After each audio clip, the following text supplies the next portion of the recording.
Assalamualaikum warahmatullahi wabarakatuh. Perkenalkan kami dari kelompok 5 dengan tema konflik internasional, di mana pada kesempatan kali ini kelompok kami mengangkat kasus atau peristiwa tentang konfrontasi Indonesia-Malaysia atau lebih dikenal sebagai Ganyang Malaysia. Next.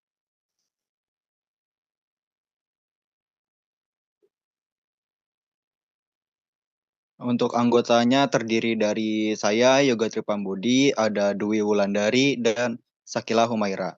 Next. Ya, pada kesempatan ini dimulai dari gambaran dulu ya atau latar belakang konflik gitu. Di mana tuh di era penjajahan Jepang dulu di Asia yang meliputi Indonesia hingga Malaysia terdapat sebuah gagasan gitu untuk menyatukan Indonesia dengan Malaysia sebagai sebuah negara gitu. Nah, di mana ide ini digagas oleh seorang nasionalis Malaysia yang kagum terhadap sosok Soekarno gitu dan menentang adanya kolonialisme. Nah, sosok tersebut bernama Ibrahim Yakob gitu. Nah, di mana pas eranya penjajahan Jepang tuh ia pernah dipertemukan gitu oleh pihak Jepang untuk dipertemukan dengan Soekarno gitu untuk membahas terkait ide penyatuan Indonesia dengan Malaysia. Namun sayangnya Jepang menyerah kepada sekutu dan membuat Malaysia diambil alih oleh Inggris. Nah, saat itu juga Inggris langsung menunjuk Tengku Abdul Rahman sebagai Perdana Menteri Malaysia. Nah, di Malaysia sendiri tuh suara masyarakatnya terpecah menjadi dua kubu gitu, yang yakni terbagi dari kubu pro Indonesia dengan kubu yang kontra terhadap Indonesia. Kala itu Perdana Menteri Malaysia Tengku Abdul Rahman tuh memiliki kekhawatiran gitu terhadap perkembangan komunisme yang ada di Indonesia dapat memusnahkan identitas Melayu gitu jikalau Malaysia bergabung dengan Indonesia. Nah, di saat yang bersamaan juga Tengku Abdul Rahman tuh punya ambisi gitu untuk menyatukan atau mengintegrasikan wilayah Singapura, Sabah dan Sarawak ke dalam Malaysia. Nah, pada tanggal 30 Juli 1963, Presiden Soekarno dan Perdana Menteri Malaysia Tengku Abdul Rahman tuh mengadakan sebuah pertemuan gitu di Manila, Filipina untuk menjajaki sebuah perjanjian yang memuat tentang penundaan integrasi wilayah Sarawak dan Sabah gitu ke dalam Malaysia. Nah, perjanjian itu tuh disebut sebagai Manila Agreement gitu. Di dalam perjanjian itu juga memuat tentang persetujuan untuk tidak melibatkan militer asing gitu dalam proses penundaan ini. Selanjutnya juga Inggris yang kala itu masih menguasai Inggris yang pada saat itu masih menguasai Malaysia melihat Manila Agreement ini sebagai sebuah upaya gitu untuk menghalangi urusan Inggris di Asia. Kemudian Inggris mengutus Duncan Sandys selaku Menteri Luar Negeri Inggris pada kala itu untuk mengunjungi Malaysia sekaligus membahas terkait pemberian kemerdekaan kepada Malaysia yang otomatis akan menyatukan wilayah Sabak dan Sarawak ini. Hal ini tentunya melanggar Manila Agreement gitu yang udah disepakati sebelumnya dan membuat Soekarno tuh murka gitu atas atas apa namanya pemberitahuan ini gitu. Nah, atas dasar pengkhianatan tersebut tuh Soekarno tuh langsung mendeklarasikan perang gitu melawan Malaysia sebagai bentuk konfrontasinya gitu. Nah, ketika peperangan ini meletus gitu, posisi Malaysia tuh kala itu tuh disokong bantuan militer asing dari Inggris, Australia, dan Selandia Baru. Next.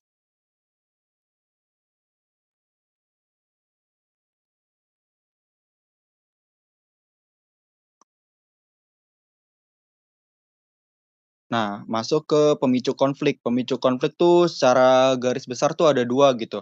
Yang pertama tuh kekhawatiran Perdana Menteri Malaysia Tengku Abdul Rahman terhadap perkembangan komunisme di Indonesia yang akan mengancam etnis kebudayaan Melayu jika Malaysia integrasi dengan Indonesia gitu. Di mana eh, hal ini tuh hal yang apa ya normal gitu ketika Malaysia merasa takut karena dahulu dari sejarahnya tuh Malaysia tuh di negaranya sendiri aja dia etnis-etnis Melayu tuh jadi minoritas karena banyaknya etnis dari Cina dan India gitu. Nah, jikalau Malaysia ini bersatu dengan Indonesia takutnya etnis Melayu semakin jadi minoritas gitu.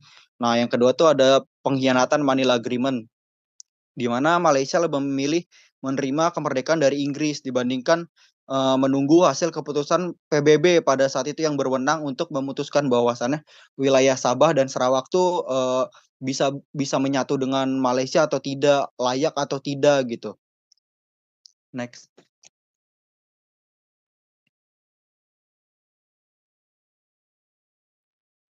Oke, masuk ke bagian eskalasi konflik. Yang mana konflik antara Indonesia dan Malaysia itu kembali terjadi pada tahun 2001 dalam permasalahan konflik kepemilikan pulau Sipa dan Neligitan antara Indonesia dan Malaysia.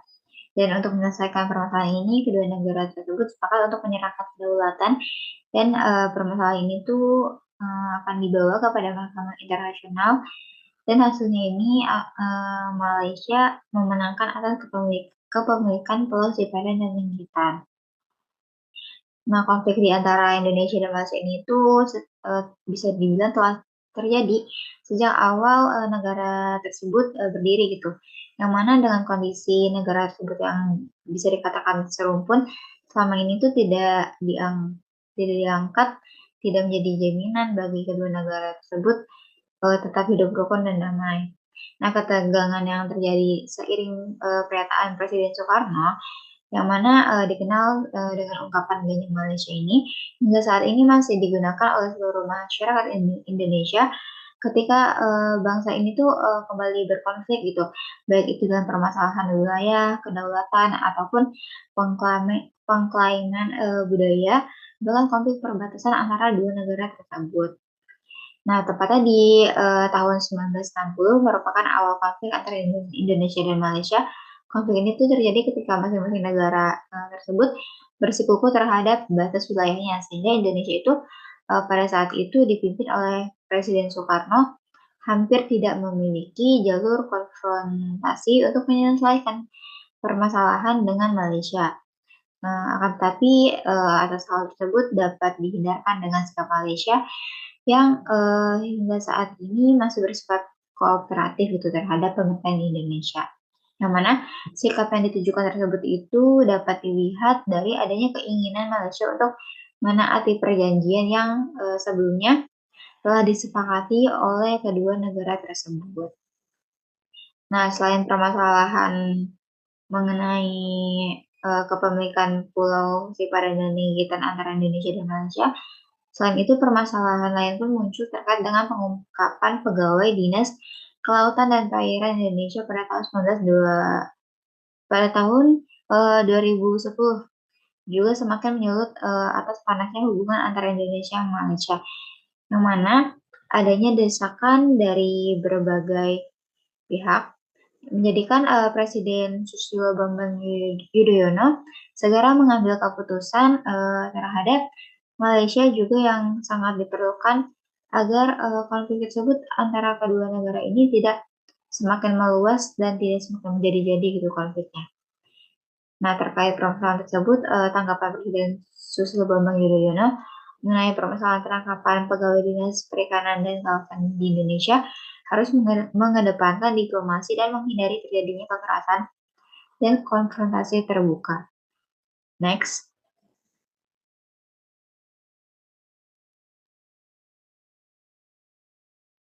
Nah, selanjutnya ada resolusi konflik, yang mana pada bagian ini ditemukan berbagai upaya yang dilakukan dalam mengatasi konfrontasi antara Indonesia dan Malaysia yang melibatkan beberapa pihak. Yang pertama ini melibatkan Amerika Serikat, yang mana pada sekitar tanggal di bulan Mei 1964 Amerika Serikat ini menjelaskan bahwa Indonesia mereka tidak setuju dengan dasar anti Malaysia dan pertentangan berasaskan ke, ke ketentaraan oleh Indonesia. Tindakan terhadap Indonesia yang dicapai serta-merta melalui perbincangan antara Duta Yohanes bersama Soekarno dan Subandrio Robert Kimendi serta perwakilan Presiden. Nah, saat itu Amerika mengambil tindakan dengan memberhentikan bantuan ekonomi kepada Indonesia karena keengganan mereka dalam menamakan tindakan ketentaraan terhadap Malaysia. Nah, salah satu buktinya ini ialah apabila Presiden Johnson enggan menandatangani pendanaan Bromfield yang menyatakan bahwa presiden itu perlu mengesahkan kelangsungan bantuan ekonomi untuk kepentingan sebuah negara.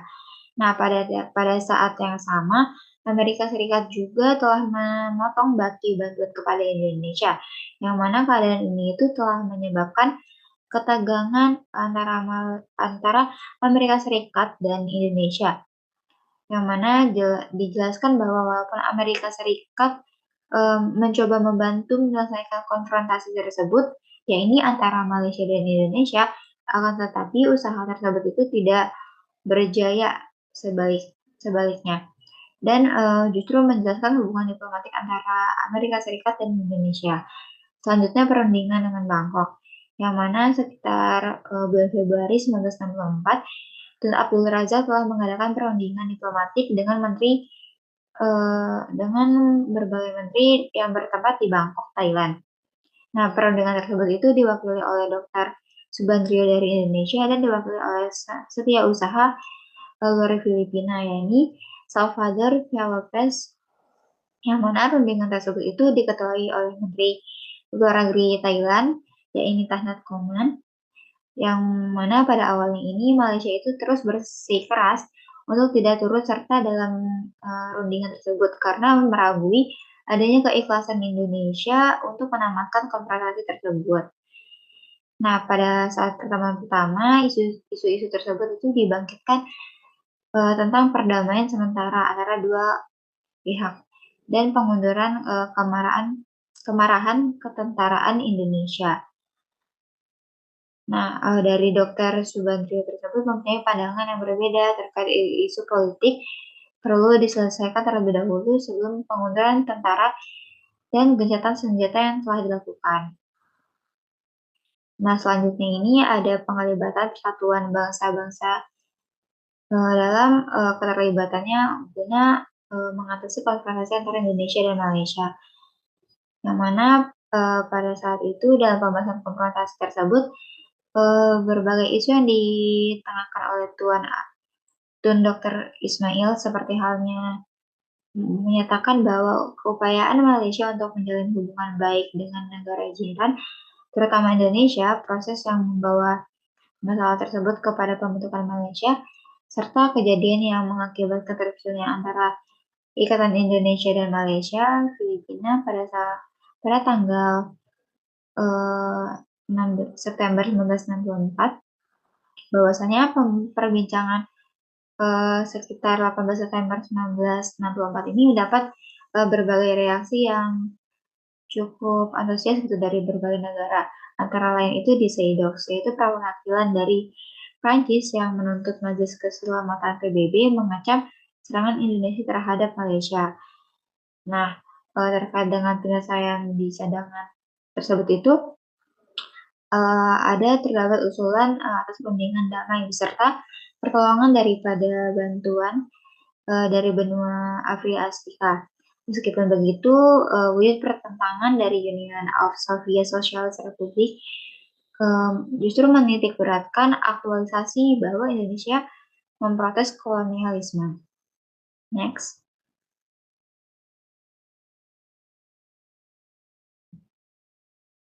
Selanjutnya ada dampak konflik di mana hubungan politik Indonesia-Malaysia.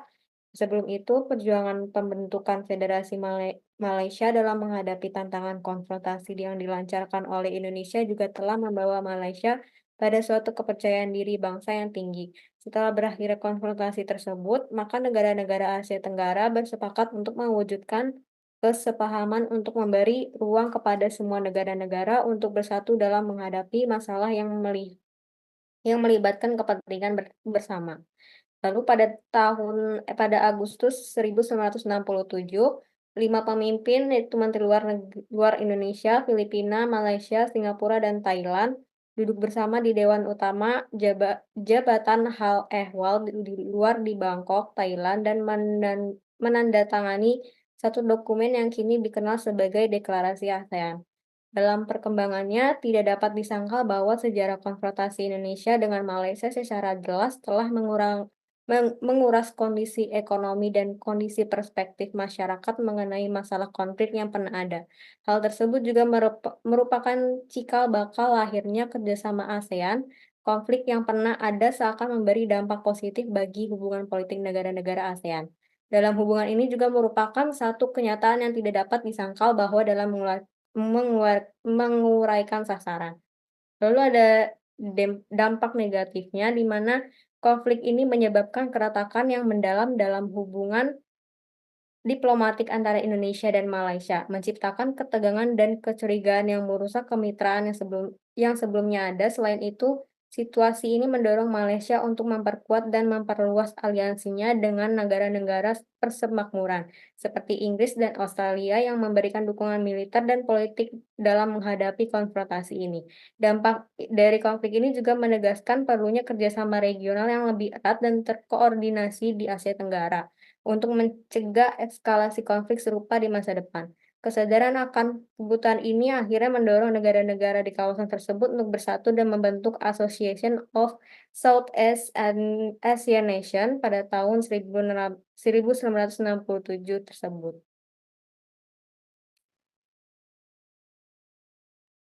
Lalu yang terakhir ada kesimpulan yang dimana konflik Ganyang Malaysia atau konfrontasi Indonesia-Malaysia yang berlangsung dari tahun 1963 hingga 1966 merupakan peristiwa penting yang memberikan dampak signifikan terhadap hubungan bilateral antara Indonesia dan Malaysia, serta terhadap stabilitas dan dinamika kawasan Asia Tenggara secara keseluruhan. Di tingkat regional, ketidakstabilan yang disebabkan oleh konflik ini mendorong negara-negara Asia Tenggara untuk bekerjasama lebih erat demi menjaga perdamaian dan keamanan serta menarik perhatian dan intervensi negara-negara besar dalam mediasi untuk mengakhiri konflik. Ini menegaskan pentingnya stabilitas kawasan dan konteks geopolitik global.